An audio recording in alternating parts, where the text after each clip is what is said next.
Call the meeting to order. Let the record show that all council members are present except for Council Member Cervantes, who has an excused absence. Move to adoption of the agenda. Can I have a motion for adoption? So moved. A second? All in favor, say aye. Aye. Aye. The agenda is adopted and we're on to the main item of business for the next hour or 50 minutes. Be our Andy Comley and our training.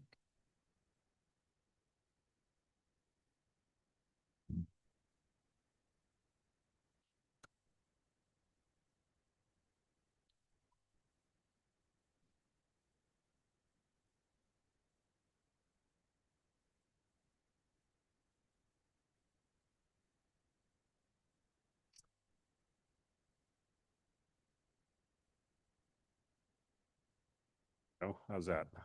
That working? All right, good. Well, thank you. So I know we've had some conversations for a while about emergency services and how it all works and what your role is. So my objective tonight is to go through an overview of what emergency services is generally all about, and particularly what your roles and responsibilities are in the process along the way. So welcome questions. We can take them at the end or whatever works best for you. So I think the basic thing to start out with is there's national standards of exactly how to respond to disasters. And those all came out of the fact that 50 years ago, they didn't exist. And everybody found it was very difficult when everybody had different business structures and terminology and everything to actually be able to work together and understand what was going on. So we all, City of Lafayette and everybody else, follow those national standards. And I think most importantly, the first key point with all of this is sort of an overall concept, and that is that responding to disasters and preparing for them actually takes the whole community. If you think about how many employees we've got in Lafayette, how many police officers we've got on duty, how many firemen we may have in town, maybe we've got 30 or 50 people to serve 25,000. So we need to have everybody involved, both in advance of any kind of disaster, during a disaster, and in a recovery phase afterwards as well too. So it takes everybody to do it, citizens, businesses, other jurisdictions, everyone. And the most important thing is, again, like I mentioned, that we need some common terminology and organization that everybody understands and everybody works with. And so dive into that in just a second here too. Places like fire in particular use this standard every single time that they respond to an incident. Police are versed in it as well too. Tends to be more larger incidents that they would be using a fair amount of the structure, but everybody is also used to the structure. So the overall concept is called the National Incident Management System. This is a framework. It's not specific roles and responsibilities. And its intent is to have a structure nationwide, state level, local levels of how everything is organized in incident response. And within that is the actual incident response piece. There's also things about systems and documenting what kind of resources we have. But the incident response piece is really the piece that makes sense for us, the part we have to work with the most. And that section is called the Incident Command System. One of the things that we have to be able to do with this system is be highly scalable. So this system can work from basically you would, without knowing it, be using it for something as small as a stop sign got run over in town, all the way up to something like the Palisades fire or Hurricane Katrina. And it's designed to be able to scale in a variety of different directions in order to work in any of those kinds of capacities. I'll get into the structure of what's inside each one of these boxes first, or in a minute. But first off, the concept is that we start with one organization, incident command at the bottom of the slide here. That's the people that are out in the field, boots on the ground, who are responding to something. So this tends to be police, fire, medical, public works, maybe a couple others, parking officers to help respond. And again, they follow the incident command concept. As the bigger it gets, the more important it is to follow that concept. It comes to a point where there's too much going on for them. They need too much help and they can't do it. All of a sudden they need 10 bulldozers and they need 100 other firefighters. And that's not something they can do while they're fighting fire in the field. So that's a point where now we need to activate the next level above that organization. And that's an emergency operations center, okay? So an EOC, as it's called, their job in life is to support the field, but not do the field work. And it's everything from guiding policies, priorities of what they should be working on next, thinking ahead of what's happening. The bigger these incidents get, particularly if they start spanning more than just one particular location, resources start becoming scarce. So we have limited things that work great for the normal time in public works, for example, but if all of a sudden we need 20 front-end loaders, we need to figure out a way to get those from somewhere else. So that's something the EOC can help with, is basically orchestrating, finding all the stuff that the field needs to be successful, keeping track of all of it, working with other agencies. So we may have many different parts of this whole community that are involved. The EOC can actually help make that happen while the people in the field are actually working on the tactical things that need to be done. The other thing is situational awareness. There's a thing called SA-COP. It's a situational awareness common operating picture. The concept is that the incident command has a view of what they're doing, but in a big system, there may be multiple incident commands going on and a bigger picture going on at the county level, or other activities that they're not involved in. So the EOC is responsible for help gathering all that information and providing it to the field and to everybody else. Once the EOC starts running out of resources and capabilities and they need help, then we go up to the next level, and it's called the operational area. This basically is the county EOC. It's called operational area because the county EOC does two things. One is it is the EOC for the unincorporated areas in the county. And the second is it's support for all the cities and towns that are inside the county as well. So they've got kind of two aspects of what they have to support. Similarly, they would be allocating resources and providing support across all the cities and all the areas in the county. As things get bigger, it works up through a regional and state level operational centers, and then eventually up to a national center that's run by FEMA. So that's part of the flexibility of the big picture of how it can grow and contract. Each one of these, again, structurally is organized in the same way internally. And so let me step into what that looks like on the inside. And Can I ask a quick question? Sure. Okay, so for example, the fires down in LA last year, how many levels of these things do you know? So my understanding is they went all the way up to FEMA for Okay, and they got national support. So something at that scale, you would go certainly to the state right away, and then probably up to the FEMA level. Thank you. Just wanted to understand. Thanks. Yeah. Okay, within each one of these boxes, so here's our emergency operations center. At the highest level, there's these boxes. Operations are basically called the doers. These are the people that are actually handling the actual things that need to be provided to the field, gathering information, working directly with what needs to be done. The planning department are the thinkers, so they're kind of looking ahead, saying, okay, well, we've got a Moraga-sized sinkhole. That's something that's not going to be resolved in the next couple hours. What kind of things do we need to be thinking about for the next 1, 2, 3 days, and even start thinking about 6 months? Where are we going? Funding, what do we have to do for alternate routes? Those kinds of things. Logistics are the getters. They're the people that go find the resources that we need. They track the resources, they find the people, and they keep track of them as well, so we can return them to their rightful owners when everything is done. And finance and admin is, as you would expect, they're the payers. They both track finances and hours of people, partly to pay them out, but also partly so we can recoup funds at a later time. Management are thought of as the deciders, as you would expect. So the management team is making sure all of the pieces and parts are working correctly in the EOC. And then the last piece is the policy, the guiders, which are you.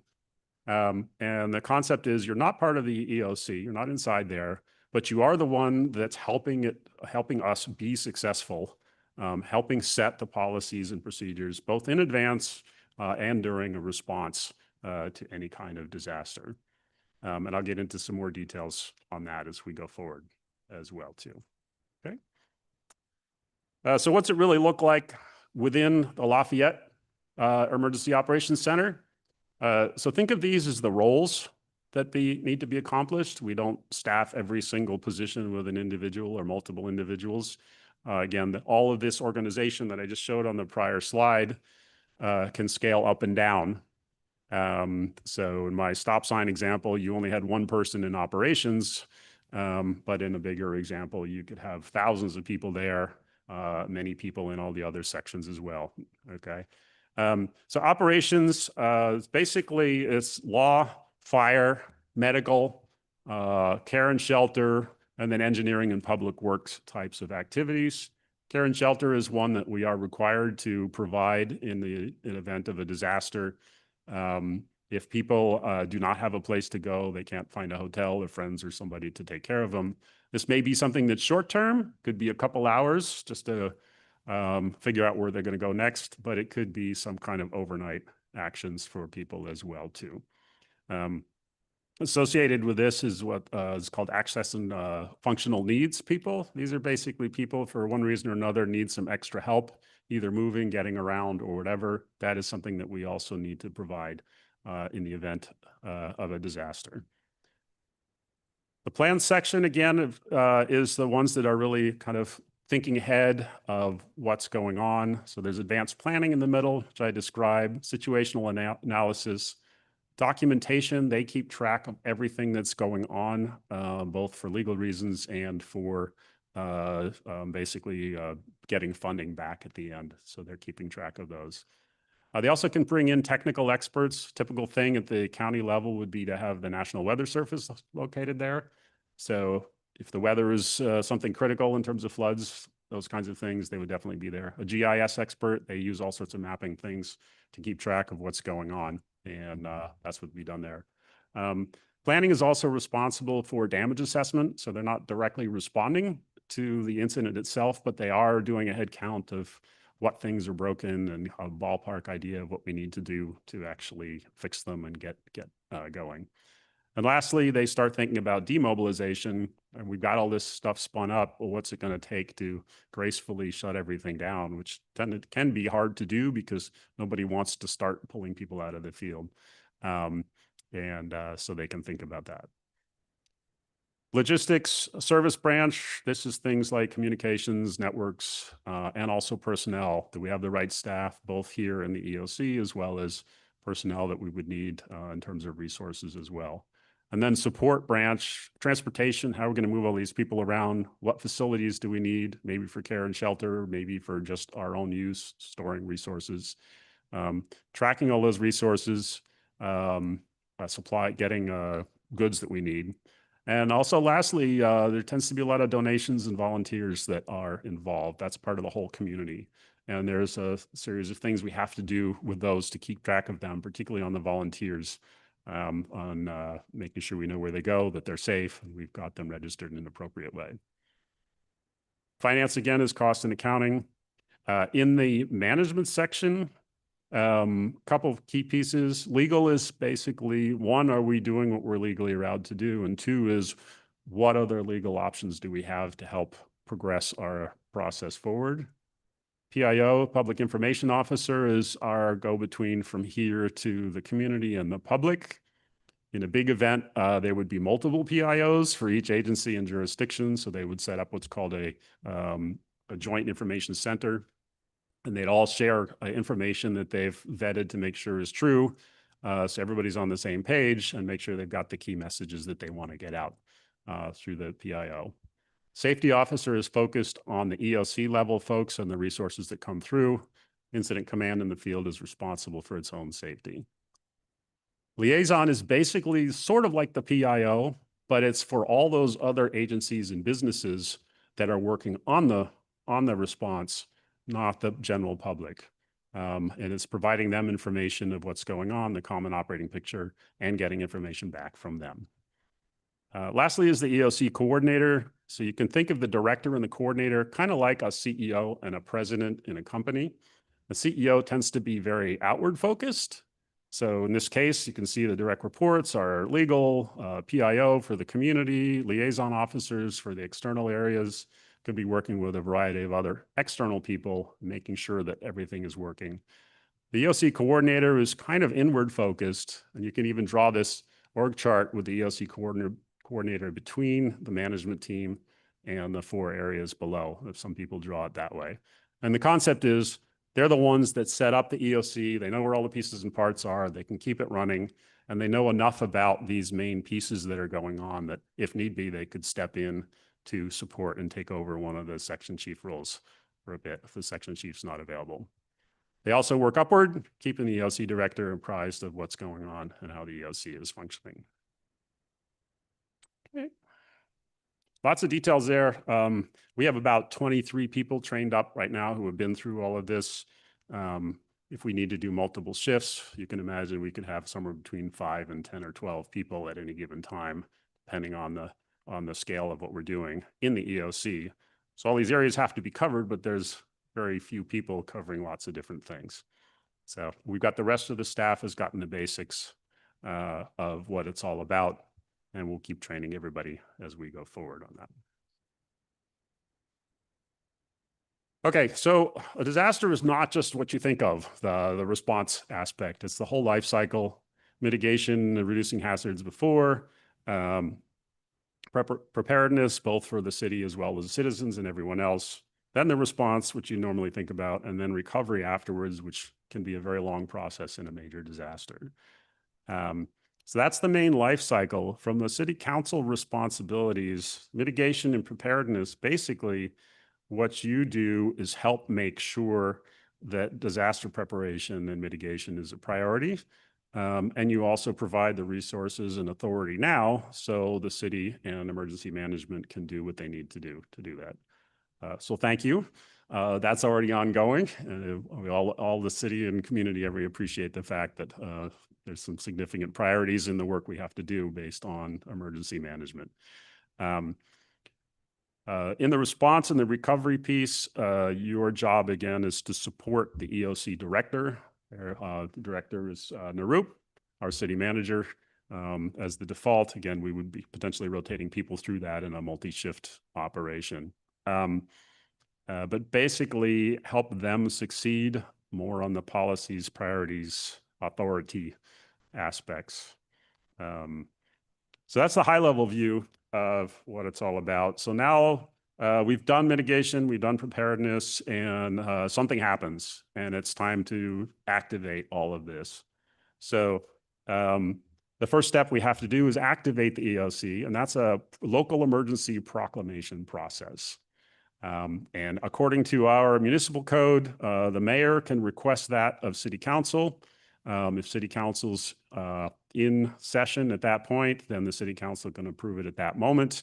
The mayor, EOC director, or vice mayor, if the city council is not in session, can also issue that proclamation themselves. Again, it's either an actual or a threatened existence of a local emergency. The only caveat is it has to be approved by city council within 7 days, or that proclamation is no longer in effect. So it's important to keep that going. That makes us available for support and money. And most importantly, it gives the legal right for the EOC to actually basically take control of the whole disaster operations on behalf of the city. Okay. Mayor can also request, typically would go up through the operational, so the county EOC, to get the state to declare a state of emergency if it's something that's way beyond what we can support.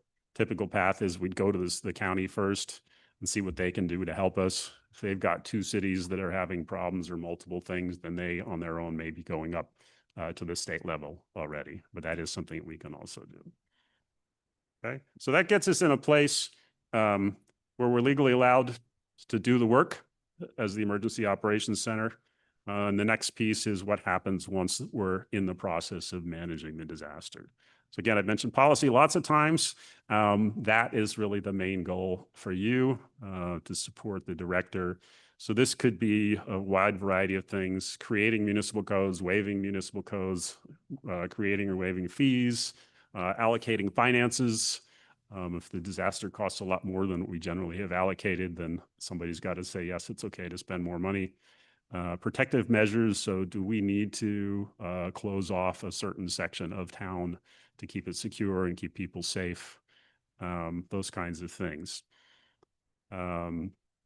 Prioritization is also something important. The basic prioritization is life over everything else, getting the incident under control, property, kind of in that order. And then there's a variety of other things afterwards too, but that might end up being in a situation where there's some nuances and details that the EOC might need some direction from you on, okay? That priority and the policy aspect could affect things where you're having to go up to a state level as well in terms of getting their help. We've had some discussions about environmental controls getting in the way of things that are urgent in terms of fire control in the past. So you can imagine there'd be some similar things where we need to go to our state elected officials for help. And that is something that you can also help out with. The other piece is, while we have a PIO structure and people that would be giving that information, you have been elected by the people of Lafayette. So part of your aspect, at least as the mayor, would probably be to reach out to people, to hear them, to present to them what's going on. Most important thing is that we all speak with this one voice concept. So the PIO and this Joint Information Center, whatever you say, you need to learn what's true, what's been happening, and what's the message that we'd like to make sure we're getting out, both in terms of telling people what's going on, but also in terms of asking them what we want them to do. So that's a piece that's also, important.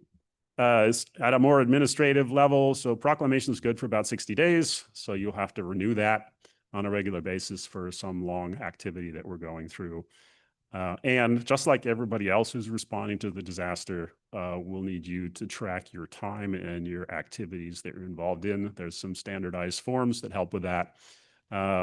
Partly for legal reasons, so we document what we did based on what information we knew at the time.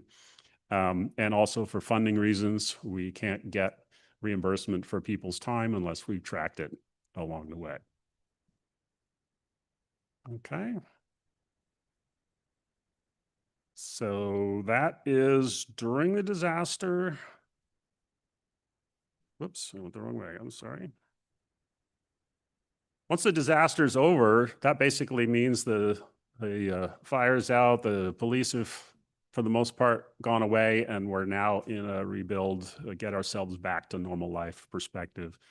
So your role continues to be very similar in terms of policies and priorities, codes and regulations. I think there was some things in terms of waiving development fees and plans approval fees that were done down in the Palisades fire to help expedite things to get people to the point, quickly back to whatever they can for recovery. One of the key aspects is a thing called lifelines. So imagine that we lose our utilities in the process of a major fire or something. We need to get those up and running to make sure that the citizens and the whole city can actually function with people here before anybody can actually come in and start making changes and updates. So that would be one of the priorities that we as a city would be working on. And that's, I'm sure, something you could help with working with the utilities as well to get things scheduled to come in and help make that happen. Also recovery funds, there's different buckets of where the money comes from. So this is another bucket that we would have to be talking to state and federal level people and documenting what it is that we need. Okay, and then last, just like before, community outreach. Again, in a major event like what we've seen in the major fires, this is something that could go on for a long time, and keeping the community up to date with all the work that we're doing is important. So,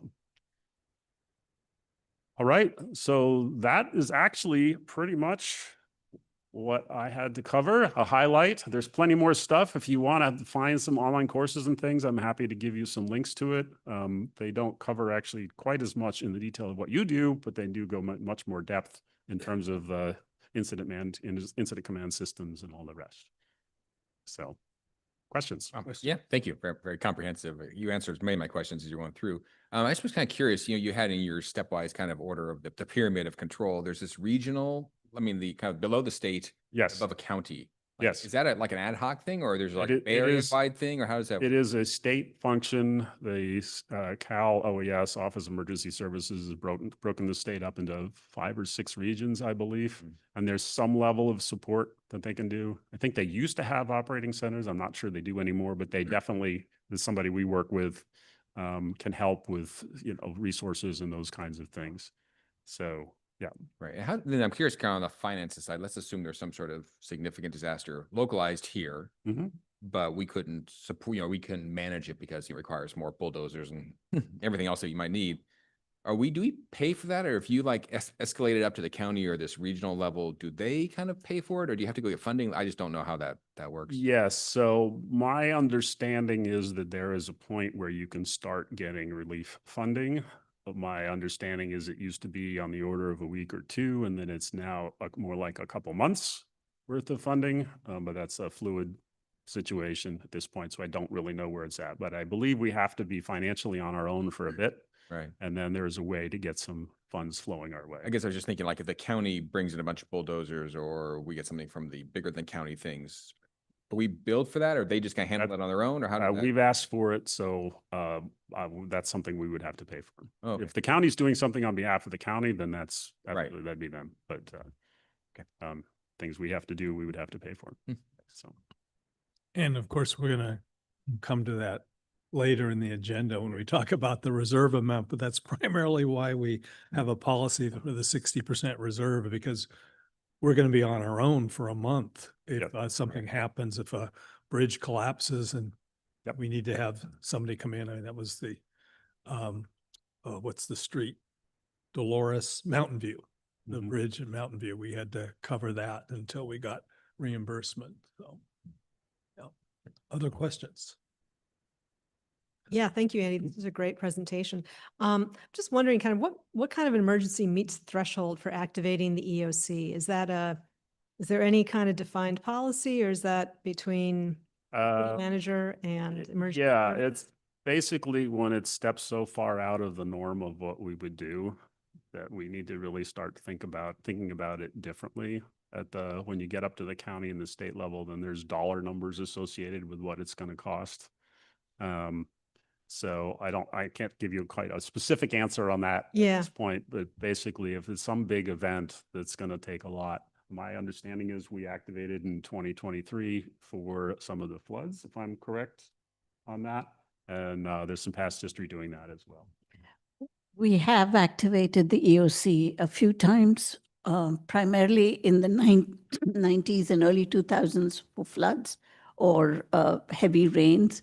Last one was 2023. We didn't have a physical EOC per se, but we had daily meetings, and the mayor at that time, Mayor Anduri, joined us, and the departments would get together and just figure out where we were, what was the big issue, how do we prepare for the next day. We did open this room when we had the fire at the tennis club. Just for people had lost power, so they came to charge their phones, and that was it. No, we didn't house people here. But because we did that, Red Cross brought food for the people who were here. So they were activated. Somebody must have notified them. I can actually offer that I was at this Cal Cities event this week, which I'll talk about in a little bit, but they were talking about this kind of disaster preparedness, whatever, and people in I forget, it wasn't Palisades, it was some other fire where they were actually trying to get FEMA support, and the FEMA limit is like 72 million. Your disaster has to be above $72 million worth of damage before they kind of activate. So it's like, that's a scale they're talking about. And you can actually, they were talking about having to combine with other cities to kind of like try to pool the damage together to hit that limit to kind of start getting some reimbursement. So I'm sure there's a lot of logistics that Right. have. My understanding is that if something at that scale is probably going to be at the operational area or county level. Yeah. And so will be asking for early damage assessments from us of where we think we're at. And they'll be asking every other city and organization that's affected so they can round it up or pull it up together to one big number. You know, For just the, following up on that, with the changes at FEMA, the lower federal allocation, are you seeing any change in how we have to regard FEMA as a possible source of help? Yes. So one is the thing, this is, I haven't seen it specifically noticed from FEMA, but I've heard from people that it does take longer before we get this initial level of funding. The funding numbers went up to the 17 million. Staffing is down. So for the day-to-day stuff that we're doing now, it's not such a big deal. But it does affect other things in terms of people that are available to help out in that. They are reworking all of their training materials to be in line with basically the approach that the current government wants to take in terms of climate control and functional needs and all those kinds of things. So they are reworking documents to be in line with the current approach. oh, it was just a follow-up on the 1990s, 2000s activation. So was that primarily because of city infrastructure that was failing? Our roads and drains were not in the condition they are in today. And so we got calls about people's homes being flooded. And so we did actually activate the EOC at the city offices, and all the various divisions, as Andy had described, showed up. And we got lots of calls from people who were desperate and needed help. Yeah. Okay, thank you. So just to, like John said, you answered a lot of questions, which was really great. And so, for example, I know the mayor is here. We have a big fire. I guess, do all of us, like the first things that we should be doing is contacting the mayor and going, what do you need us to do? Where do we need to be? And then, do we have to do all this stuff in meetings? I mean, like, do we have to, when we make decisions, do we have to like go hold a whole bunch of emergency meetings? And I don't know, could you maybe walk through something? Well, let me just say, I would suggest that the first point of contact be the city manager rather than the mayor. But That's would you- that's my question. Okay, one, who should we contact? I think officially it's going to start from the city manager Okay. of, I think we're at a point we need to open the EOC. Okay. Right. And then the next step would be to go to the mayor or the vice mayor from there to say, hey, this is something we need. We need a proclamation.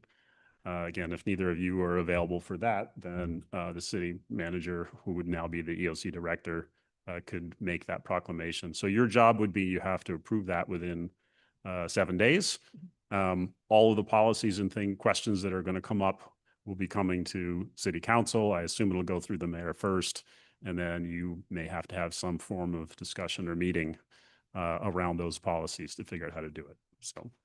Do the normal noticing requirements apply to the meeting we have to do in the 7 days?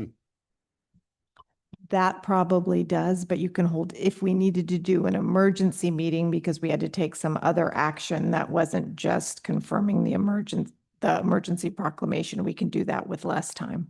Okay. Less than even 24 hours notice as need be. Yep.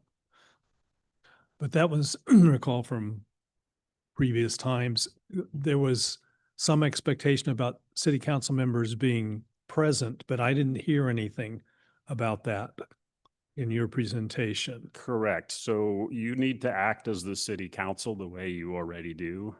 We will be building up the EOC, and if the EOC director needs your presence somewhere, then that would be what it is. So I don't know how it was done in the past, but my expectation is the city pretty much did the emergency services aspects with your guidance. Is that a fair statement? It is. The council doesn't come into the EOC because at some points, it's just crazy. This is so much intensity. But there are roles that can be assigned to the council. For example, there may be citizens who show up and assuming that we all speak with one voice, you can at least guide them to the right place outside. Just like that, you have other, like the Emergency Preparedness Commission. Again, they will be outside helping. Volunteers, donations, those kinds of things. We need people to help out. And then we have the ham radio operators operating from another facility. So it's like a nucleus with a lot of other jobs around it. I'll add just one piece on that too, since Karen Shelter is important.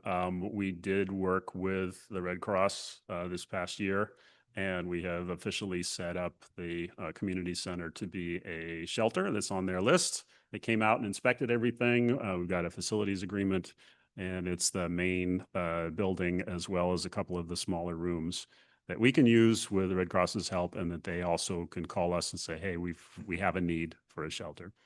So, in clarification, is that just the Jennifer Russell building, or you're saying the entire thing? It's Jennifer Russell building, and I believe either 2 or 3 rooms in the old building, the main building. Because as we know, the old part of the building isn't that structurally, I mean, I don't know how stable it is, but the Jennifer Russell would be a good place. Right. So both of them are there, but Jennifer Russell's big if we need only space for like 5 people or something. Right. So that was, I think, the reasoning for having the smaller rooms too.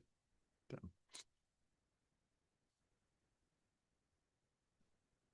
Well, I just wanted to ask, I was going to ask about what had been designated as the shelter areas, but so that's the only official shelter area. So this room would not be. Right. This is designated as the primary EOC location. So that's what the plan would be here. Obviously with, 12 to 20 people, we're pretty flexible on where we can go. And when we did our activity, our exercise for the Great Shakeout, we went down to the Jennifer Russell building. This was actually reserved for something else. So it was a good example of us having to go to an alternate location. But we probably could fit in the art and sciences room pretty easily for a good portion of it if need be as well too. Okay. And then you showed the chart that just had functions. Yes. You have a chart with names and alternates? We have names tied to each major section. And it depends on who's going to be there that day, right? So if you consider the fact that we may have multiple shifts, EOC in the beginning might be a 24-hour, so multiple 12-hour shifts. A lot of the stuff, once things are settling in, tend to be, you need to work with businesses that are open during the day. So it might be 12-hour day shifts, and pretty much it shuts down overnight and starts up. So yes, but we've got a group of 22 or so people that have been through that, and they're going through additional training, both internally and externally. Okay. Any other questions? I just have just curiosity. I was just thinking of different kinds of disasters, and I can imagine something would happen along the Lafayette-Moraga border or Lafayette-Orinda border that would just affect us, 2 cities or whatever, maybe 3, but 2. But it's like the way the structure works, it's like city or county. So it's like because there wouldn't be like the Lafayette and Orinda EOCs happening at the same time. Basically, as soon as you kind of ramp up beyond a city, does the county take? There actually would. So let's just take it for within Lafayette first. So something happens in one corner of Lafayette, and we have a big incident going on. We've got the incident team there. They're overwhelmed, so the EOC has to open up. Meanwhile, something else is happening in another part of town. We may have Public Works is responding here, fire is responding there. They don't know what's going on. So our EOC has actually got 2 incidents reporting to them. Same model happens at the county level. Each city would have their own EOC set up. They would all report up to the operational area. And now the operational area's job is, when we all ask for 50 bulldozers each, they have to figure out how to prioritize who get them first based on the severity of the problems. Got it. So it's an and. Is it? I think what you guys make sense if you think of a major earthquake that would affect all Right, of us, everywhere. Right? So we all have EOCs. County has an EOC. Bay Area, whatever. Exactly. Got it. Exactly. Right. And we're all neighbors, so we would all work together as well too, as need be, if one's in more trouble than the other. But you would expect each city to open their own EOC. I wanted to add a couple of points. First, all city employees are disaster workers. So we take that pledge when we sign up to, or we're hired by local government or any form of government, I would think. The second is last week, for the first time, every city in Contra Costa County met at the county's Emergency Operations Center and had kind of a drill. Each section talked about their roles and how they approach their roles. And big thanks goes to Andy, because he was part of the group that organized it. It's never happened before, but now we all know each other. We know how our EOCs operate. So it's really, it was a very effective exercise. Can I ask, when you're doing the exercises, what type of events do you work on? Yeah, so this one was what's called a tabletop exercise. So it was less of here's a scenario that we're trying to solve, and it was more a let's get all cities up to the same base level. So we had 110 people or something in the Emergency Operations Center, all together, and what we did is we had an hour or two of training. This is a prior picture, but this is exactly what it looked like up there. We had an hour or two with everybody together of covering what an EOCs does and why it's there. And then we broke out into different sections. We had an EOC coordinator. We had a planning section chief. Operations was focused on public works. So we had public works that was there. We had EOC director as well too, and PIO. So we had, I think, 7 or 8 people from Lafayette. So we had probably one of the largest representations of all the cities there, if not the largest. Obviously, a lot smaller cities. There were some cities where it was just one person that was there, but it was a good chance for everybody to see how everybody else is working. And there are 5 of us in the different cities that played a different role in the main group. And so they got a chance to also talk about how they did proclamations and how they activated their EOC and those kinds of things as well. And beyond fire, earthquake, and flood, are there any other types of disasters that? Well, the county had to declare an emergency for a tsunami warning, right? We didn't declare an emergency, but Not they, us. Oh, yeah, they did activate. activate the EOC. Yeah.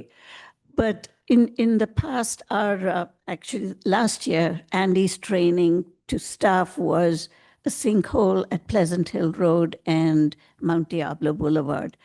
And then that grew and grew, and it affected the freeway, and it affected BART. So as it grew, you really start to feel the tension, and you want to do something, and how do you do it? It's very effective. We've also done scenarios with floods and with fire, and it brings a whole things like evacuation. What about the senior facility? How are we going to move them out? When is that going to happen? How do we work with the schools? Those scenarios are very realistic.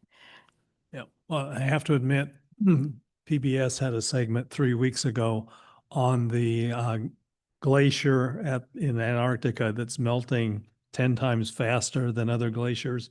And if it goes and the glaciers behind it go, it'll raise sea level 40 feet. So I have to admit, I did go on Google to see what the lowest elevation in Lafayette was, and we're safe. I think we're pretty good. I imagine Richmond or whatever. The county might be really pretty afraid Yeah. of Richmond or whatever. Oh my Yeah. gosh, Yeah. So just kind of a recap of where we're headed this year as well too. So we're continuing on training. I did a lot of the training in-house last year, and I'm getting people to take the outside training now.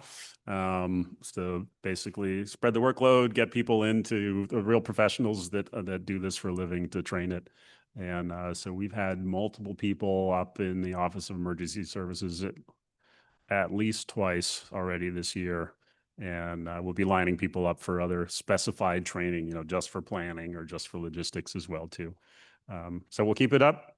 Emergency preparedness commissions, I think some of you know, we're doing a lot of changes there as well that are all very positive, and we'll get them involved in various ways as well too.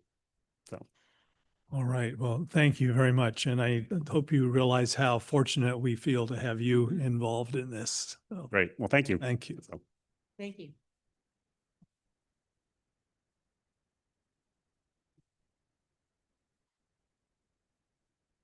Public comment?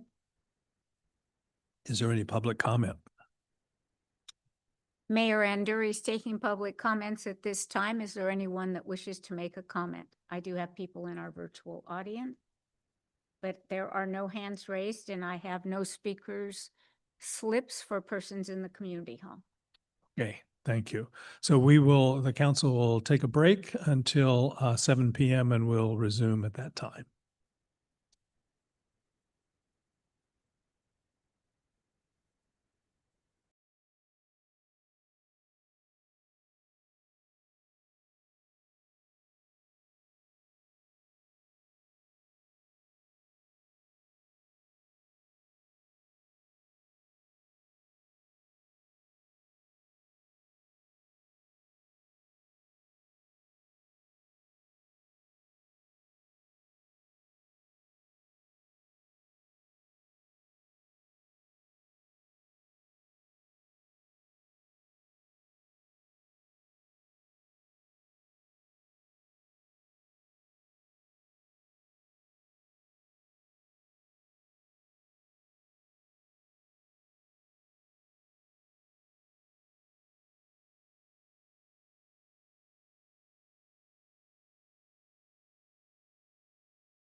We're ready to start, CJ.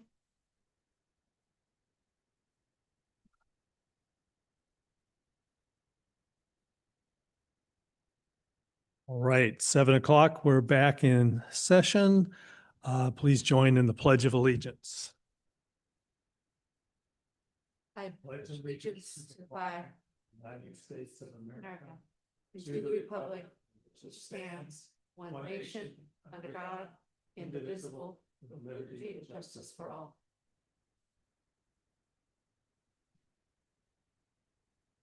Okay, we're on to public comments. This is an opportunity for anyone to address the council on an item that is not on the agenda, but within our purview.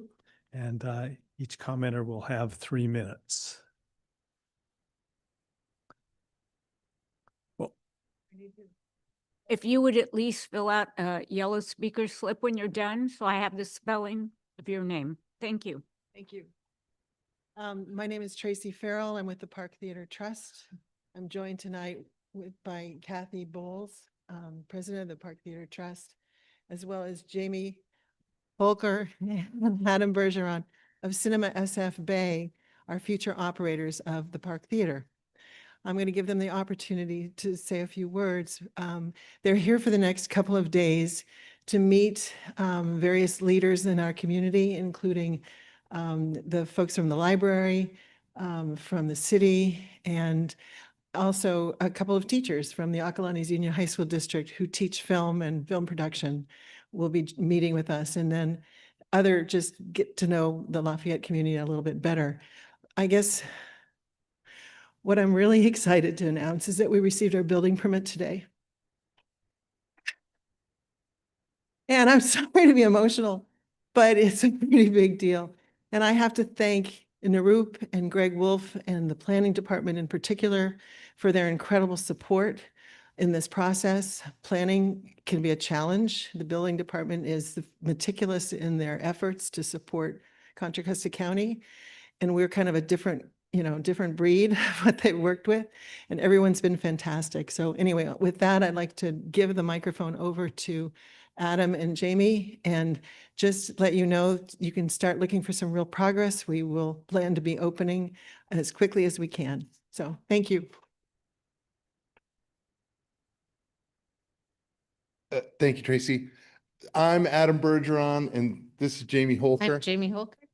And so we're Cinema SF Bay, and we're really excited to be a part of this community. Some of you we have met before. This has been a few years in the coming, but a few of you I can tell we haven't met, and we look forward to meeting you and all and getting to know you. And it's really exciting to be a part of this community. Everything that we've seen has been just so wonderful. It's almost unbelievable what a community you have here. It's really amazing. And we're excited to spend time here. And even though it's a little ways out, the construction still has to be completed and get started, actually. But before we know it, we'll be there, and there'll be a beautiful theater in your downtown here, and it's going to be really exciting to be able to program it and just be a part of all of this. And thank you for welcoming us as much as everyone has so far. It's truly been amazing. Yeah, thank you. And I just want to say, as we've just been here for today, there's so many talented people here. And I think that us as running neighborhood theaters, that we're really starting to see the community and the talent that we can pull and the collaborations that we'll be able to do to really bring the theaters alive for the community. And we're very excited about that. Yeah, it's really kind of great meeting everybody. So thank you. Thank you for inviting us to do this. And we're excited. Yeah, thanks for giving us this time. Thank you. Thank you. I would be remiss, since I'm on the Park Theater Trust Board, just to say it's just been delightful working with Adam and Jamie over the years that I've been with them. And because it's the building, but it's also what goes in it, that it's the combination. And it's going to be such a great thing for Lafayette and for downtown and for all the new housing we're going to have downtown. It's terrific. And I think a special shout out, because I knew we were almost on the precipice of the construction permit. I did not know it was happening today, but I mean, a special shout out. I mean, obviously Kathy Bowles leading up the amazing fundraising effort, but Tracy has been babysitting this thing and going to the county and just being on it. I mean, I think more than any board member of any organization probably ever has. And so a special thank you to Tracy for getting this thing over well, at least this part of it over this finish line. We're now the beginning of the end or the end of the beginning or something, but it's monumental. So thank you. Yeah. And let me just say, Adam and Jamie, thank you very much for coming out and spending time in the community. I know you're spending 2 full days, nights here, and really appreciate that. And I also have to say, when the theater comes up and, people talk, well, who's going to operate the theater? People who have moved here from San Francisco, when we say you're doing it, they say, oh, that's great. So your reputation precedes you. So we're very fortunate that you're taking this on and really look forward to it. So thank you. Thank you for coming this evening. Thank you. No additional speakers at this time, Mayor Endery. Okay. All right. So we're on to the city manager's update.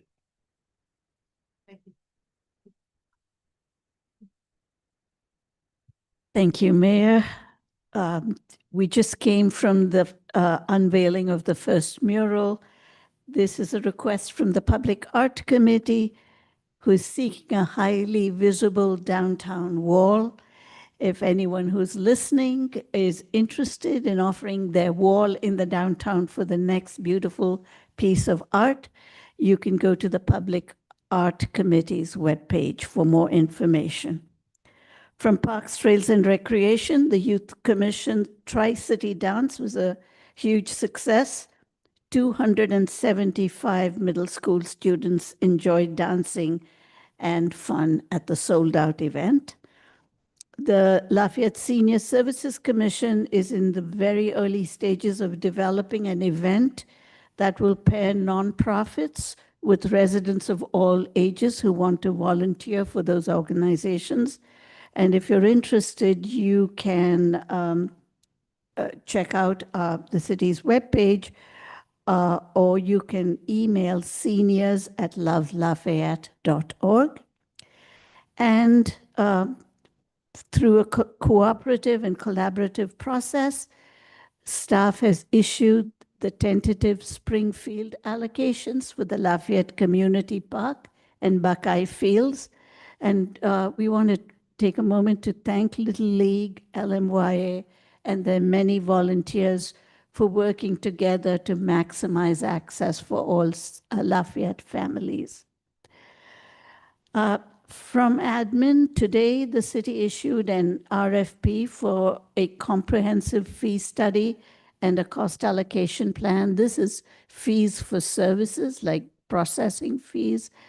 They have not been updated in a while, and it's been on our to-do list. Also, last week, we launched a comprehensive impact fee nexus study, and we've hired the consultant, and they've started working on looking at our current development impact fees, coming up with ideas for new fees if feasible. And this is going, again, the study will ensure that the impact fee program aligns fees with the infrastructure and facilities costs generated by new development. And finally, last week, I attended a League of California Cities Policy Committee meeting. I serve on housing community development. And the League staff advised us that there are several issues that are of local interest that will be covered by this year's bills. Among them are our local development impact fees. We might see moves to reduce the fees or postpone their collection.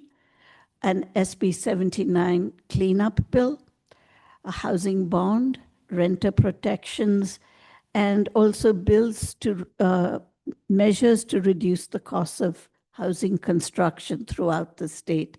These are the things that are forefront in our legislators' minds this year. And so as a result, our legislative committee will be quite active this year, tracking the bills and offering their recommendations to you. with that, I'd be happy to answer questions. Any questions? Yep. The HCD audit came out. Was there any talk at the league thing about RENA reform or, based on recommendations by the auditor?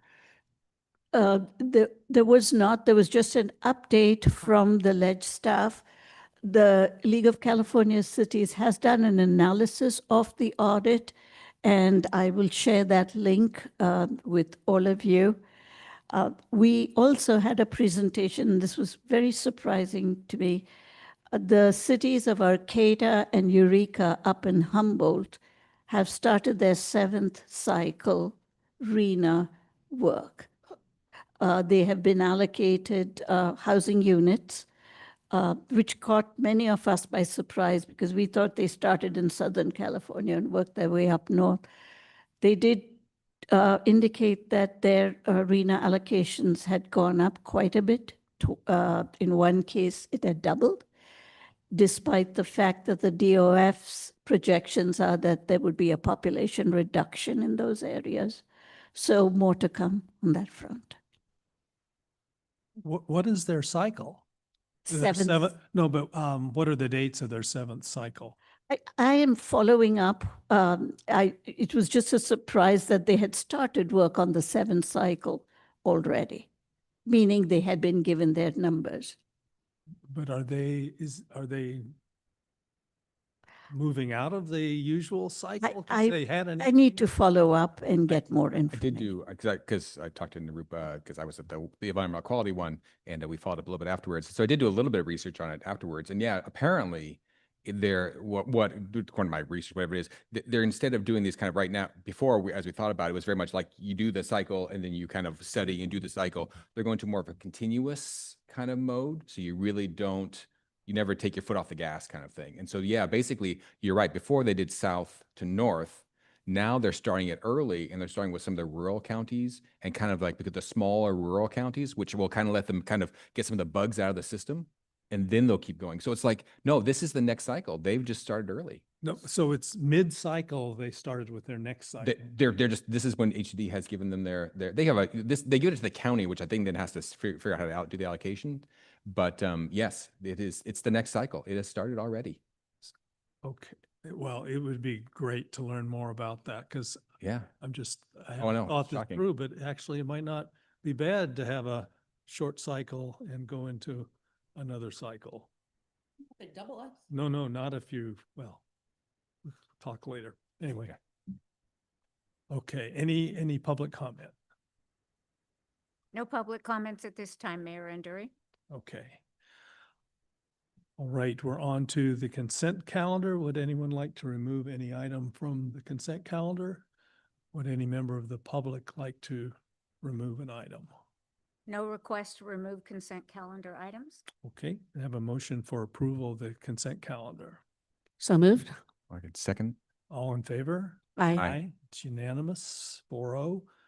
We're on to item 12A, the Lafayette Plaza Holiday Policy. Call on our city attorney. Thank you, Mayor.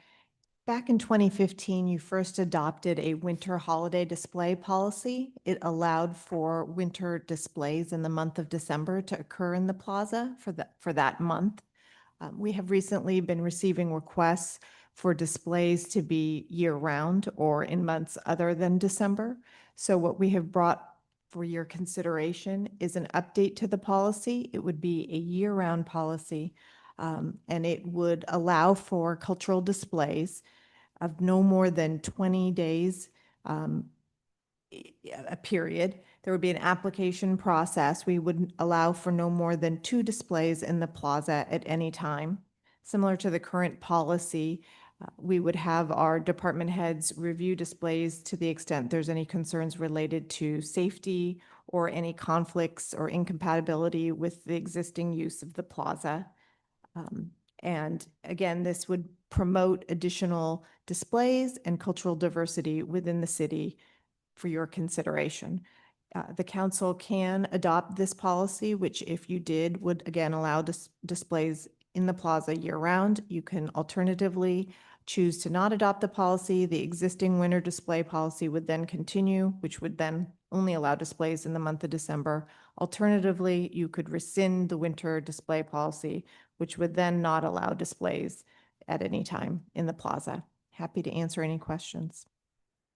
Okay, so I'll just ask a question first. If we were to adopt a new policy, we would need to bring this back with a resolution. Is that correct? You don't have to. We did provide the policy. You could just adopt the policy in and of itself, and it would supersede the existing winter holiday Okay, policy. even though we had a formal resolution the last time, doesn't matter. Correct. Okay, any questions? Just had a question about power. I mean, we talked about we talked about illumination or whatever. So we're saying that the displays can plug into our power supply, and the city will just pay for the power consumption. That's how it currently operates. Again, only in the month of December, so this would expand it. So I saw that we can only have 2 at a time, and so when we get applications, does the council vote on these applications? I thought it wasn't. And would these be handled first come, first serve, just blindly, without, or what's the process? Is there any oversight? Is there any, That's a very good question. So an individual would need to apply to the city manager. They would need to demonstrate that it was a cultural holiday, that it fit within the parameters of the policy. It would then be reviewed again to make sure where the display was occurring, to make sure size and location was appropriate. And then it would be in theory approved for a period of no more than 20 days. And then we did put the limitation of 2 so that, again, we can have additional uses within the plaza so that the plaza isn't over encumbered. So applications would be received on a first come, first serve. We'd like to see the applications at least 30 days in advance, and then no earlier than 2 months in advance. So we don't want to have applications coming in a year in advance, for instance.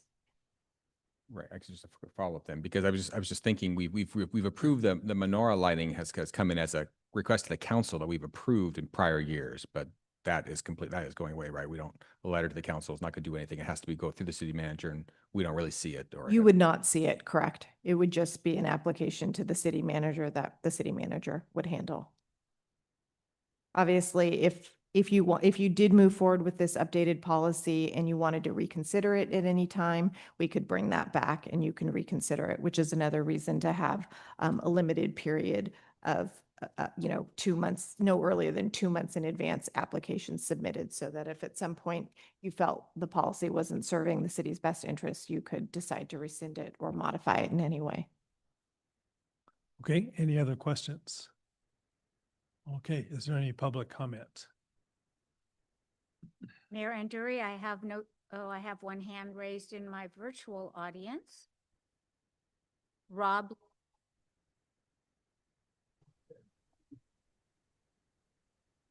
Good evening. Can you hear me? Yes, welcome. Thank you.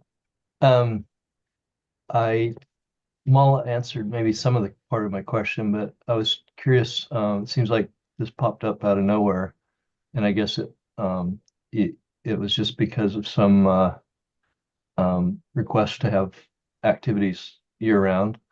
But the discussion mentioned the Kennedy versus Bremerton school district case, and it seems like the comments indicate there's some kind of conflict with some of the California laws, and I was just wondering if Mala could explain that.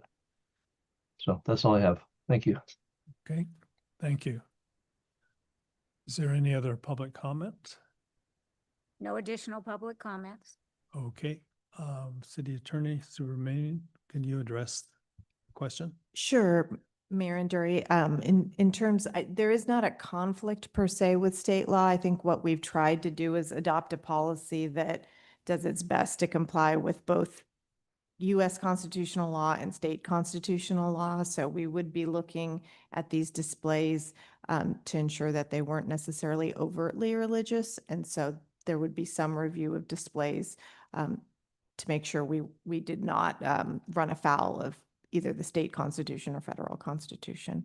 And so we'd work closely with the city manager should those displays come in. Thank you. All right, we'll bring it back to the council. Would like to start the discussion.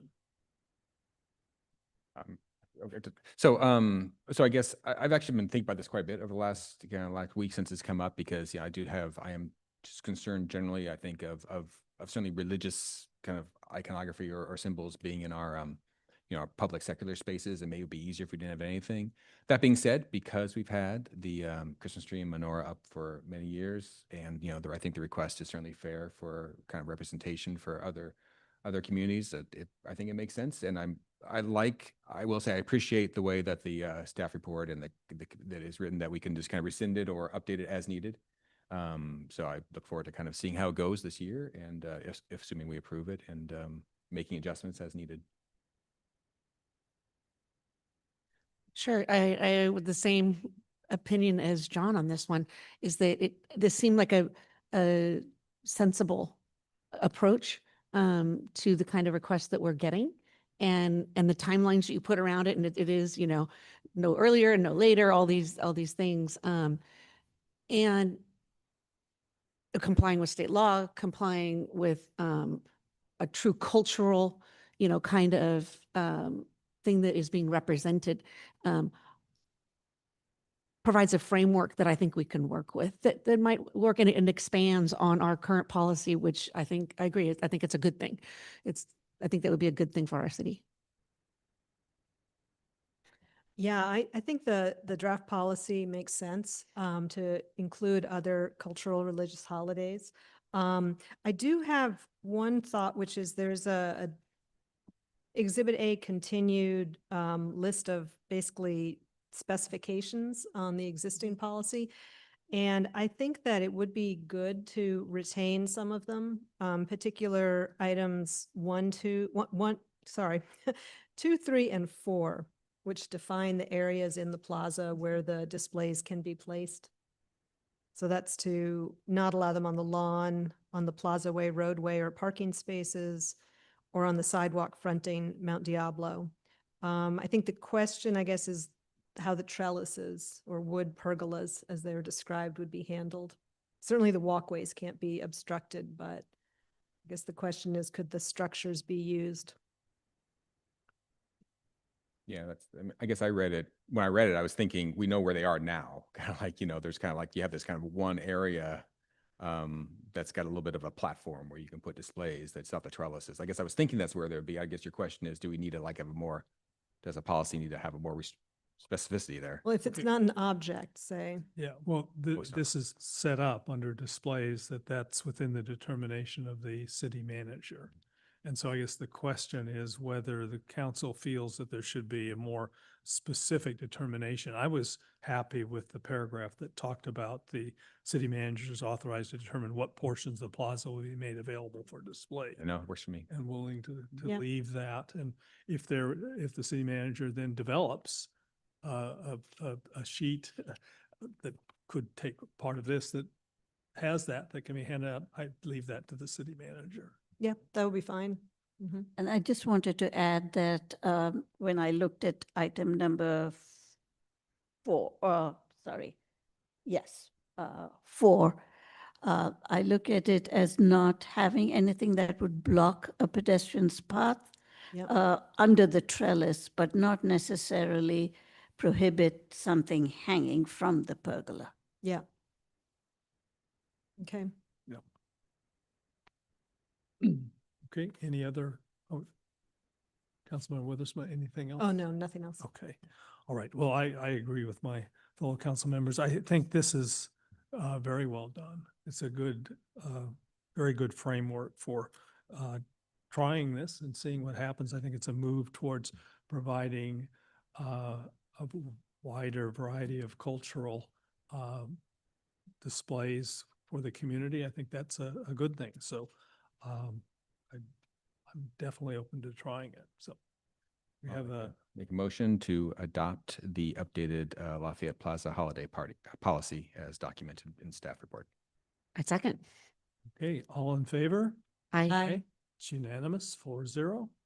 Thank you very much. Okay, we're on to item 12B1, review of city council adopted priorities for fiscal year 25-26. Thank you, Mayor. Lots If you recall, every year, early in the year, the council meets to discuss its goals and policies for the upcoming fiscal year, which runs from July 1 to June 30th. These goals and priorities guide how we identify and allocate funding, resources, and staffing. The tables attached to the staff report provide an update on the status of the tasks associated with this fiscal year's priorities, and we are recommending that the council confirm its continued commitment to the priorities that were already adopted. For the benefit of the community, on February the 20th, the City Council will hold a special meeting to discuss priorities for the upcoming fiscal year. Both Heather Ward and I are available to answer any questions. Okay, questions? All right, is there any public comment? No public comment at this time. Okay, so comment from, or, well. I do have, actually, I do have a request, actually, in light of what we heard from the city manager about the RENA cycle being accelerated, and we can't really count on the timing. I would like us to look even here at task 2 under the wildfire prevention, preparedness, and safety. That one about take steps to ensure that the wildfire risk is considered during the 2031-38 RENA process. Explore collaboration with Orinda and Moraga. Our current status is not started, and we are going to do it next fiscal year, which, would be next summer or beyond. I actually think, given what we heard, what's going on in Humboldt County and how that the state is accelerating this, and we can't count on a quiet period between the cycles, I actually would like us to start exploring that sooner, because I just don't think we can be early enough in trying to get the fire hazards situation included in the RENA. And it sounds like, given what if they doubled the numbers in Humboldt, which is like, you've got a lot of urban wildlife boundaries there, they're not considering that. So I would like to suggest, if appropriate, that we actually, we not wait until next fiscal year to start that process. Okay, well, I think everyone's going to feel that way, but just so everyone's aware, on February 20th, what we're expecting is to get a more in-depth report on what's going on with each of these priorities. So maybe what we can ask is that when there's an update on this priority 1 wildfire, that yes, if to the extent I understand the pressure that planning is under right now, to the extent that they can start thinking about it and maybe be more detailed in a report on what we could be doing at the time of our February 20th meeting, I think that would be very helpful. Right. And this is really about reaching out, working with Moraga and Orinda, which might Yeah. be at least kind of, I think, reaching out and starting the ball rolling would be kind of useful, so we can hit, I'm just concerned that the time is, we're getting, they're trying to steal a march on us a little bit before we Well, can. and just so everyone's aware, this has been raised with the representatives of our legislators. We've told them that most likely after our priorities meeting, we'd be coming to them and telling them this is one of the things we'd like them to be aware of and concerned about. Okay, so it sounds like what we're doing is confirming the priorities, but asking for a little more work before our meeting on the 20th on that particular item. Okay, and we don't need a formal motion, do we? That would be good to have a formal motion, just confirming your continued commitment to the priority. Okay, do you want to? Yes, so I'd like to make a motion that we confirm the priorities as reviewed, with potentially the thought of moving ahead a little bit on the task item 2 under wildfire. A second? All in favor? Aye. It's unanimous, 4-0. Okay, thank you very much. And now we are on to 12B2, Facilities Assessment Report. Assistant City Manager Robinson. Good evening, Mayor and Council.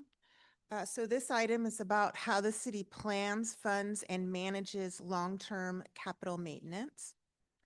For many years, the city has followed the sound budget practice of setting aside money each year into what we call the capital improvement sinking funds. These are dedicated reserves that allow us to pay for major repairs, replacements, and facility upgrades over time. The benefit of this approach is that instead of facing large one-time budget hits or relying heavily on debt, we make smaller, predictable contributions each year. This helps smooth costs, reduce financial risk, and ensures that our infrastructure can be maintained or replaced when it's needed. Currently, the city has sinking funds in place for the library, the police offices, the courtyard, and the community center, as well as some for ball fields and playground equipment and recreation parking lots. And while that framework is solid, there were two important gaps. First, those contributions were not indexed for inflation, meaning that their purchasing power erodes over time. And second, several categories of infrastructure, particularly parks, trails, and other facilities, were either underfunded or not included at all. Recognizing that existing balances and contribution levels were not sufficient, the council authorized a comprehensive facilities assessment to look at the city's capital needs over a 20-year horizon. That study produced several key findings. The first and most significant relates to the community center. The assessment concluded that the building has reached the end of its useful life. Addressing maintenance and repair needs over the next 20 years would exceed $16 million. To fully fund that approach, the city would need annual sinking fund contributions starting at approximately $510,000 per year, growing by 3.5% annually for inflation. However, because more than $5 million in repairs would be required in just the next 5 years, this strategy would also require a very large front-loaded investment, about $4 million, along with an ongoing contribution of approximately $330,000 per year after that. And while the Jennifer Russell building itself remains in relatively good condition and is projected to need less than $400,000 in maintenance over the next 10 years, the broader issue is one of risk and return. Continuing to invest at this scale into a structure that is at the end of its life does not represent a strong return on investment. As buildings age, costs become less predictable, cost overruns are more likely, and service disruptions become more frequent. Over this 20-year horizon, the city would be assuming significant financial risk and still face the likelihood of eventual replacement. And given the high usage of the facility, a more comprehensive and sustainable solution will ultimately be needed. The second major finding is that the city's other facilities also require significantly higher annual contributions than we're currently making. For buildings, parks, and trails combined, the assessment shows the sinking fund contribution should start at approximately $820,000 per year, increasing annually by 3.5%. The current contributions total about $320,000 a year, leaving the gap of about $500,000. That said, there are opportunities to mitigate some of that costs because the community park and Buckeye Fields will both require major capital projects within the next 3 to 6 years. If the city seeds the park sinking fund with $2.25 million from excess reserves, the required annual contribution drops from $220,000 to about $130,000 per year, which is an annual savings of roughly $90,000. Similarly, community park trails will require more than $170,000 in capital work over the next 3 to 5 years. And because of the short time frame and higher costs, a funding shortfall would otherwise occur within the next 3 to 10 years. Staff therefore recommends seeding the trail sinking fund with $75,000 to cover near-term needs while still meeting the full 20-year funding target. So based on this assessment, staff is recommending the following actions. First, fund the library, police offices, courtyard, parks, and trails sinking funds at the identified levels with annual 3.5% inflationary adjustments. And consistent with the Finance Subcommittee direction, these amounts have been incorporated into the fiscal year 25-26 budget, which we will be discussing under the next item. Second, begin policy level discussions about options for potential replacement or reconstruction of the community center. And third, continue contributing $125,000 per year to the community center to address immediate health and safety needs and to fund necessary capital maintenance for the Jennifer Russell building. Fourth, inventory, roadway, and pathway related infrastructure has not been assessed. So appropriate sinking fund contributions have not currently been established. We suggest that sort of assessment phase 2 be conducted so we can really understand the scope of what that may cost. And finally, we suggest that we update the facilities assessment every 5 to 7 years just to ensure that the funding levels remain aligned with the actual conditions and costs. So that concludes my report, and I can take questions. All right, thank you. Questions? Any questions? Oh, no questions. Oh. All right, public comment? I have no speaker slips for persons in the hall, and I have no hands raised in our virtual audience. Okay, we'll bring this back to the council for discussion. Let me just say thank you very much for carrying this out. This is very valuable report, and thank you for recommending that we do this last year because it's really, I think, opened our eyes to what we need to do in order to be able to maintain just what our current assets are. So thank you.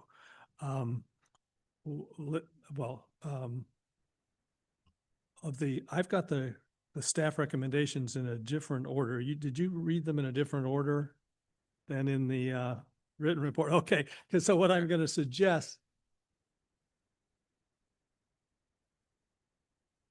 Okay, so I recommend the first 4, we can talk about those, but defer a decision because if we adopt the budget, we are saying yes to those recommendations because they're already in the budget. reflected in the budget. That's the going to 730,000, seeding 2.25 for the parks, 75,000 for the trails, and then contributing 125,000 to the community center. So that group, again, will make a decision when we decide on the budget in effect.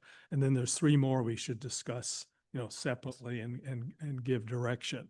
But just at this point, does anyone have any questions or comments about the first 4? That is what we're doing with the sinking funds and seeding the sinking funds. I mean, I will just point out, and I don't know if Jonathan's available on the phone. I talked to him this afternoon. I just want to confirm with respect to the 2.25 million seeding the sinking funds for parks capital maintenance. We have the 2 assessments, one for community fields and one for Buckeye Fields. I think it's 2.2 million, 3.3 million. So a total of 5 million. We're seeding to bring that down so the annual contribution is less. But I want everyone to be aware that those assessments do not include major ball field improvements. And I just want Jonathan to confirm that because he was going to look at it again, that it doesn't include putting in synthetic turf or a major overhaul of the fields. It covers the parking lots, the restrooms, the snack facilities, all the other structure, the fences, but it doesn't cover that. So I don't want anyone to think that we're putting money aside for that because that's another possible source or thing we'll need to spend on. Do you want Jonathan? Yes. Yeah, Jonathan? But I agree, that's how I remember it as well. Okay. These are just to keep it going and in the current shape that it is, and the Buckeye Field, the pavement restructure and drainage and all that stuff too. Yeah. Correct, yeah. Yes, can you hear me, council? Yes, thank you. Thank you. You are correct, Mayor, in your assessment of the report. The capital assessment covers the facilities as they are today. It looked at the existing facilities and even commented on the existing grass turf, and it did not identify any current need. It said that the grass turf is in fair condition, but does not consider any improvements that were suggested as part of our discussions regarding the softball use, including the introduction of synthetic turf and other amenities that provide parity between the two facilities. Any of those improvements beyond what we have now are not included in this assessment. This is really just to assess these are our existing facilities now, and this is what it's going to take to keep them afloat. Okay, thank you very much. All right, so any comments on the seeding, the sinking funds? If, The only comment I will say is, I mean, I think, this is the spirit of Measure H, and I mean, the good source, I mean, we'll talk about this in the budget, but I just think, thank goodness for the community passed Measure There you H, go. which just gives us the ability to, this is getting our financial house in order. I could also thank, I guess, the assistant city manager for, pushing this through, because, I mean, it's, the numbers are a little scary, but what if we didn't have it, right? Yeah. We were just kind of like reacting every year and, spending money that we shouldn't be doing for this. So I think it's a long overdue. And I will say, we can jump to the last one. The recommendation of keeping this up to date is absolutely I'm assuming it won't be nearly as big a deal if we can do it every 5 to 7 years, but it's phenomenal. okay. All right, so the fifth recommendation was begin discussion on options for potential replacement or reconstruction of the community center. And what I'd recommend is that at least until February 20th, we keep that with the finance subcommittee, but that we ask that staff come prepared with a little more detail as to what the options might be for replacement of the community center. And again, we're talking about the one former classroom building, not the Jennifer Russell building. Right. And just rough estimates of what it might cost, just so we get a sense of what options might be and what costs might be. Yeah, I would be interested in some analysis about alternative locations, Yeah. perhaps. Right. Yeah. And looking at maybe a more central location. Yeah, I mean, that's when I mention this, the first thing is I wish we could do it in the center of town. Oh, yes.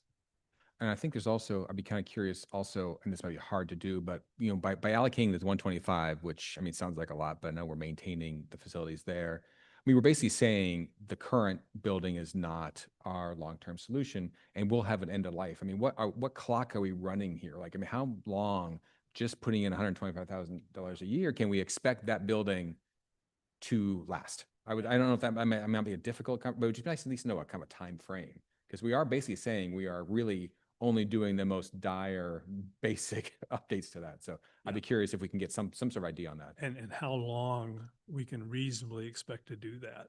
Because I mean, That's this right. is the big. That's when right. you look at the big picture, well, I'll make that comment when we get to the budget. This is obviously, well, Yeah, yes. wait for the budget. But would this be also the time to, for the February 20th meeting, to bring the concept of more fields? Yeah. Can we bring that as long as we're discussing the community center, can we Yeah. Well, bring that as well? That makes sense. It's part of the plan. Mhm. Yep. Okay, so we're okay with that as a way forward. Okay, number 6, inventory roadway and pathway related infrastructure, determine appropriate annual sinking fund contributions. I guess my first question there is, what do you anticipate that would cost? I mean, this, knowing the cost of this survey, it was actually very, very reasonable for what we got. I mean, what would you estimate? I would estimate less. I will talk to them because what we're talking about are not buildings per se. Those are complicated structures with a lot of things inside. At this point, we're talking about streetlights, stoplights, potential pathways, retaining walls. Those are not complicated structures. I think a lot of it would be just inventorying them and just getting some basic information. So I don't personally think it's going to be as complicated as what we just did. Nor, I don't know. That's something we can do, prior to, if I can come back to you and we can do a budget adjustment, or if it's not that much, it's possible we could absorb it into the current budget. Okay. that was actually my question. I mean, it seemed like when we did this one, we kind of knew it was a big number and we had to wait for it. The other one is really just kind of for completeness sake and to get our hands around it. But you're thinking the order of magnitude, it's not near. Tutors, and also it might take a while to get on their schedule, so maybe it's something we do budget for in the next fiscal year. But I can call them and I can talk to them and come back with a number. Okay, yeah, I mean, if it would be nice, This one only cost 45,000, Yeah. which I think was actually a pretty yeah, bargain if we did it, per page. I've got this many. Oh, it's, It was, and we have access to their database ongoing. So I did want to mention that updating these every 5 to 7 years will not be that magnitude either, because they've already done a lot of the upfront work. So really it's just an update. okay, well, I'd be in favor of directing the assistant city manager to proceed with that, with going ahead with that study whenever it can be scheduled. Because Absolutely. it would be nice to have it for the information for the next fiscal year, so by June. Agreed. Okay, so Agreed. do we need a motion on that, or is that direction sufficient? You think you need a motion for, or you need to maybe come back to it after we do the budget, so you can do it all in one fell swoop? Well, Right. I'm thinking that if we adopt the budget, we're approving the first 4 items. And so, and we've talked about 5. I think we just, we know how we're going to approach that. I don't think we need a resolution for that, right? Or a motion. And for giving direction, do you need a motion for giving direction to proceed? Okay, can I have a motion? Yeah, I guess I'll make a motion, I guess, for both things, that we to begin the process of inventorying the roadway and pathway related infrastructure to determine appropriate annual sinking fund contributions. That's just the one, right? I guess Yeah. everyone else, right? Okay, so a A second. second? All in favor? Aye. 4-0, unanimous. And then number 7, I think, yeah, we definitely should do this. And I would favor leaving it 5 to 7, and we'll just see when it fits in. And just do it, but no more than 7 years updated. This is a good practice. Okay, and do we need a motion for that, or is that just our I don't, direction? I can just take it as direction. Okay, great. All right, we're on to the next item then. Well, B2, It's me again. I think it's the same presenter. It's me again. Okay, so turning now to the final budget. So the passage of Measure H, half-cent sales tax, has given the city much needed breathing room to continue providing services at current levels for at least the next 6 years. So overall, the city remains in very strong financial health, with a general fund balance of 22.6 million as of the end of last fiscal year, June 30th, 2025. And that's equal to roughly 114% of the annual general fund expenditures. It is important to note, however, that this unusually high balance was driven largely by timing. Several large projects were carried forward from last year to this year, and there were some savings from unfilled staff positions. In addition, the Finance Subcommittee has recommended significant investments in deferred maintenance, which have now been incorporated into this fiscal year 25-26 budget. So as a result, the general fund reserve projected at the end of fiscal 25-26 is 17.5 million, which is equivalent to 71% of annual expenditures. And that's still above the city's 60% reserve target by approximately 2.7 million.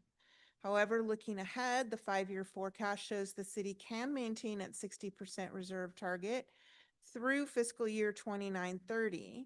That said, small but gradually increasing deficits begin to appear starting in fiscal year 26-27, which underscores the importance of continued fiscal discipline. And the manager's memo details all the changes that were made in the final budget, but I briefly want to highlight several significant items. First, as we just discussed, the sinking funds related to deferred maintenance, that's all city-owned buildings, parks, and trails, have been consolidated into Fund 16, which is going to make it easier to track them together. Each of those funds has their own line item, so we're not lumping them all into one pot, but they are together there in Fund 16. In addition, any capital expenditures for infrastructure will also be budgeted in Fund 16, so we have everything in one place. Second, I have created a new Measure H fund, Fund 10.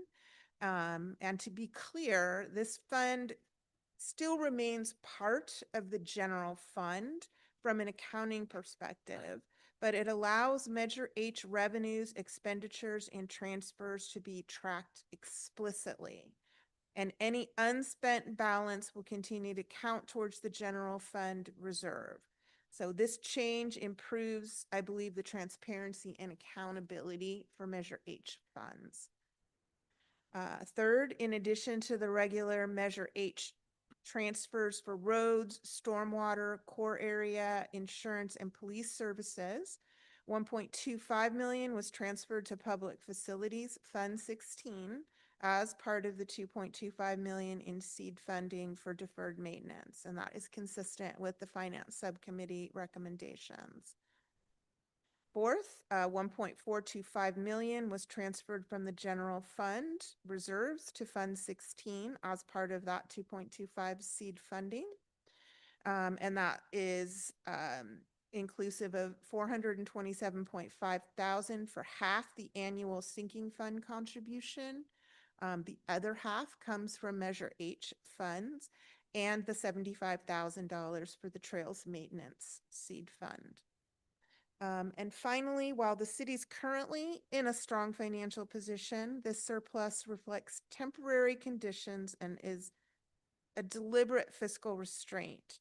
It is not the absence of long-term challenges. As council considers future budgets, it should remain mindful of several issues.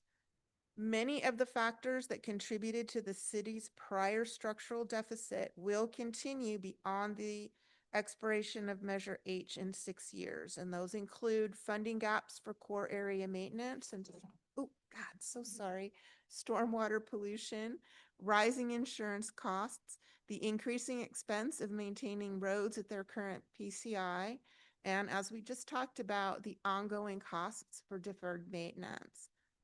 So as discussed, again, those costs are going to continually rise, and it actually doesn't even include the ancillary infrastructure. And finally, not only will there need to be a significant investment into the community center, there, as Mayor Andary pointed out, continues to be strong community demand for additional recreation facilities, ball fields, downtown parks, and open space. Those needs will require both capital investment and ongoing operating resources. So there is a difference between building it and taking care of it, which we need to be mindful. So that concludes my report. Happy to answer any questions. Okay, questions? Public comment? No public comment at this time, Mayor Andary. Wow, okay, well. This is a pretty big thing. It's Yes. all right, okay, discussion, council discussion. Well, let me just say, again, thank you for all the work on this, for you and everyone in your department and all the department heads and everyone who who worked with them. I like to look at the 5-year budget Yeah. forecast to see where we're going to end up. And just echoing what Vice Mayor McCormick said, again, thank you to the residents of Lafayette for passing Measure H, because what that means is that we can continue to provide the services we have been providing, but no more. We can keep that level of services. But what we've learned now from the study that we've done is that if that were all we needed to do to provide the existing services, we would go through the 5-year period, no new services, and we would be fine. But we're faced with a couple of things that we need to deal with. The most pressing and most substantial is, what do we do about our community center? So that's going to be a big subject of discussion. But again, I just want to come back and say, the Measure H got us where we don't have even bigger problems to face. I just can't imagine if we had to cut that much. I mean, we were prepared to cut 2.4 million from the budget. That would have just devastated the services that we're providing. And then we would have this on top of it. Mhm. I mean, we're in a good position, but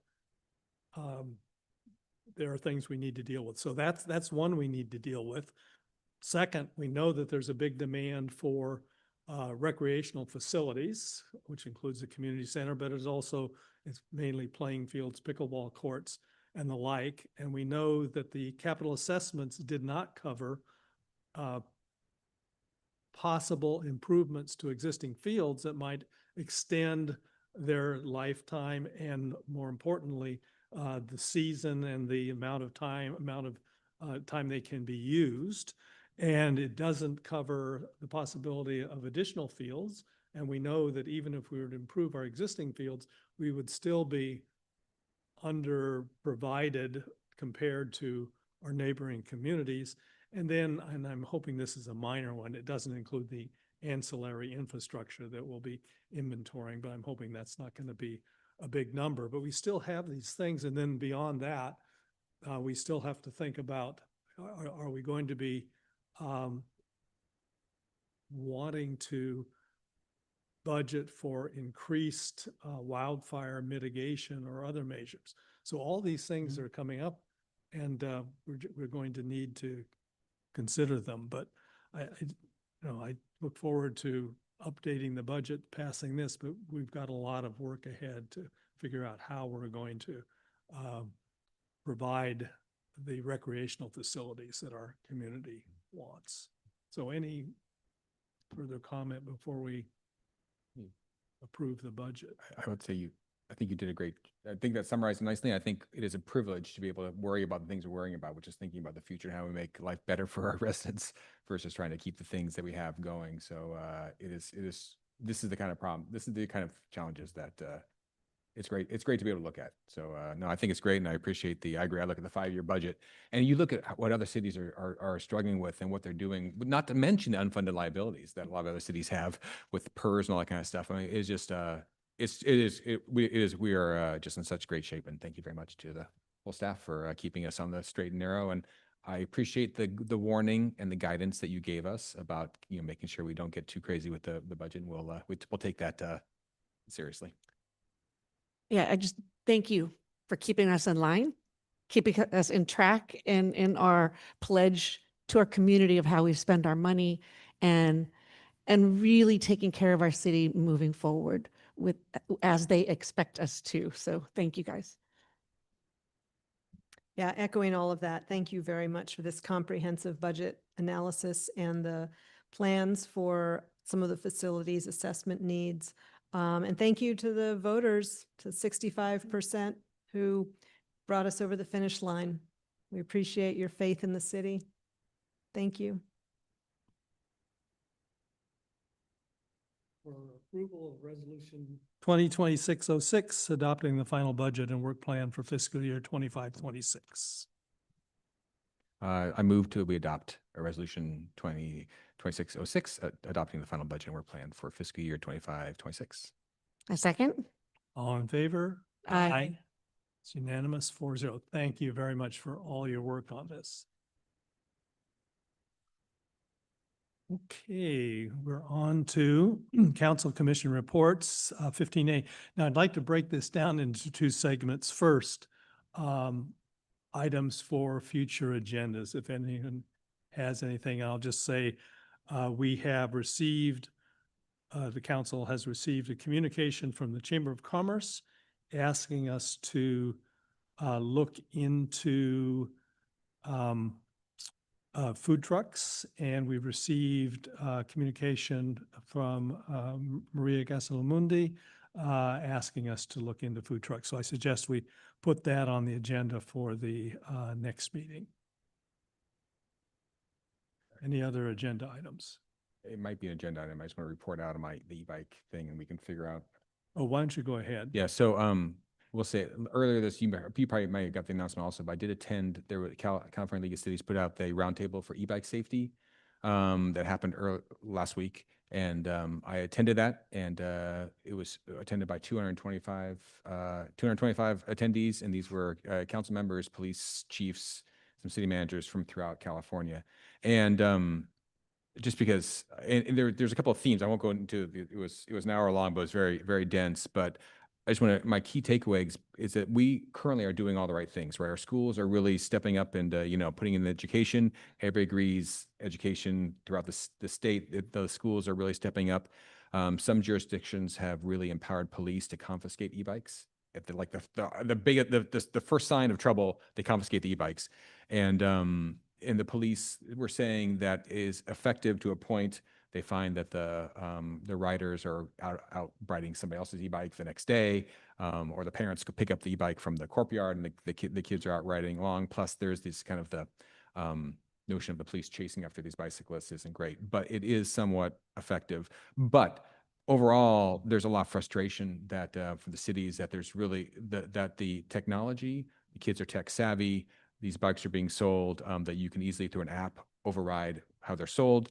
There's even the ones that are like the motorcycles. They sell non-functioning pedals you can put on the bikes to make them look like they are bicycles when in fact they're not. And the only cities that really reported any significant impact and decrease in additional safety were some cities in San Diego County. And just very briefly, there's a bill, AB 1224, that authorized a pilot project for San Diego County and its cities that they could, at their option, make e-bikes, motorized bicycles, illegal for children under 12. And that is the only thing so far, of the 200 people in this thing that they've said has made any difference at all. And almost every city, at least 11 out of the 14 cities in San Diego County have gone ahead and approved that ban, and they are incredibly happy with that ban.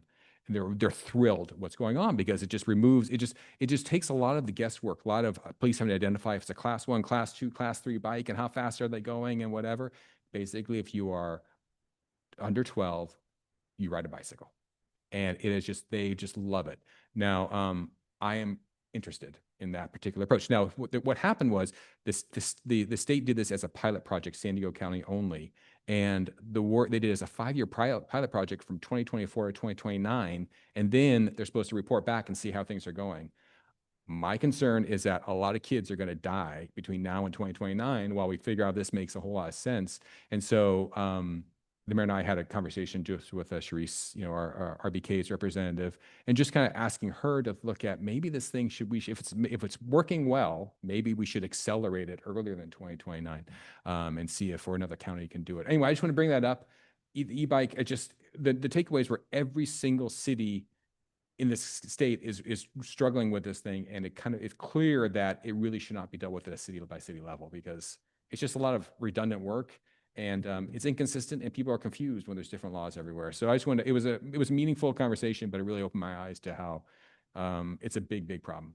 Did they talk about the Marin pilot?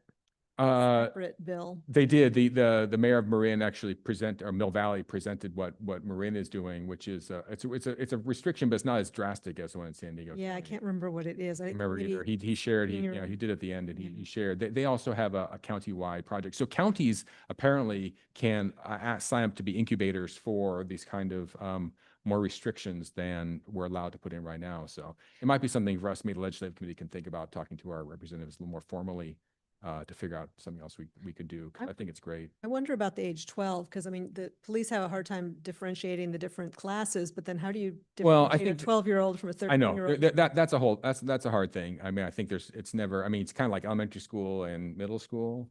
I don't know. I mean, it's always gonna be hard unless you make it illegal. The but- middle schoolers are the ones I think probably writing these the most. Oh, I think so too. But you gotta start So- someplace. Talking, Yeah. yeah, we're talking. Sorry. Thank you. Anyway, sorry. So it was a meaningful thing, and it's worth further conversations, I think, with both of our representatives. And so it's just more of a thought for the legislative committee to maybe consider that. Anything else on future agenda items? Okay, now report on activities. And as I mentioned in December, I'd like to broaden this a little bit so council members think about what you may have participated in terms of your commissions and committees that if you weren't involved in that, if you would want to know about. Just use that test as to, and maybe broaden reports on what's happening. So with that in mind, any reports on activities? And bearing in mind that we won't discuss that item, but we'll just, hear and ask questions, but we won't discuss. Sure. Della. Yeah, so I attended the Creeks Committee meeting last Wednesday, and they have a new member who has brought forth some plans and proposals for involving youth or youth outreach and engaging them in some of the Creeks work, educational work, et cetera. It was great. I didn't the same day that Narup was our city manager was attending the housing policy committee. I did attend the environmental quality policy committee in Sacramento last week, and the three big actually the number one thing that the policy committee is working on is wildfire preparedness and whatever. And I did ask that we add the notion of adding RENA kind of sensitivity when we to wildfire, and so that was approved by the policy committee. So we'll see how that actually manifests there. Great. But that was useful and helpful, and there were lots of other cities that were in the same boat as we were. Okay. Councilmember Kendall, anything? Okay, I just have two things. We're still scheduled for Tuesday, February 3rd for our first welcome event here in the hall. We've got at least 18, we'll have 18 tables. We've got more than 18 organizations that will be at those tables, ready to meet with relatively new residents to Lafayette. So we don't have any indication about how many people will come. We'll see, but we're looking forward to it. And then I think we can mark our calendars for June 29th, the fifth Monday in June, for State of the City presentation and recognition of commissioners, committee members. So that'll probably be very similar to last year. So probably starting at 6 o'clock. All right, we're on to item 15B, Vice Mayor McCormick. Yeah, I think normally Councilmember Cervantes would be doing this one since he's the lead on emergency preparedness. But I'm happy to say that we have an opening on the Emergency Preparedness Commission. We did interviews a couple weeks ago. We had two excellent candidates that we interviewed, but the committee was unanimous in recommending that Jean Fulmer be appointed to a member of the Emergency Preparedness Commission. It was delightful. Jean, I think, exemplifies everything we want for somebody who is aspiring to a commission. She goes to commission meetings now, really understands what is going on, unlike some other people that have applied and don't really know what the commission does. And it was a delight to really talk to both of the candidates. But we welcome Jean officially to the commission. So to that end, I guess I'd like to make a motion to adopt resolution 2611, appointing Gene Fulmer to the Emergency Preparedness Commission. Okay, Second. okay, got a motion and a second, but before that, are there any questions of the committee? No. Are there any public comments? No. Okay, we have a motion and a second. All in favor, say aye. Aye. 4-0. Welcome. Thank you. And thank you for applying. I have to say, it's just exemplary in terms of participating in the activities of the commission before applying. I'm always surprised by people who apply for a committee or commission and they've never been to a meeting to see what's going on. So thank you. Okay. Oh, and written communications, yes. Nancy, who has resigned from the Environmental Task Force, as this points out, she's been on it since 2017. She served as chair for a number of years and really, again, an exemplary volunteer for City of Lafayette. So we're going to miss her on the Environmental Task Force. So we thank her for her service. Okay, so at the suggestion of Councilmember Candell, and I agree, I can't do it. I can't do it. We wanted to adjourn in honor of Alex Pretty, Renee Good, and all the peaceful protesters in Minneapolis and beyond. Our thoughts go out to you and your families.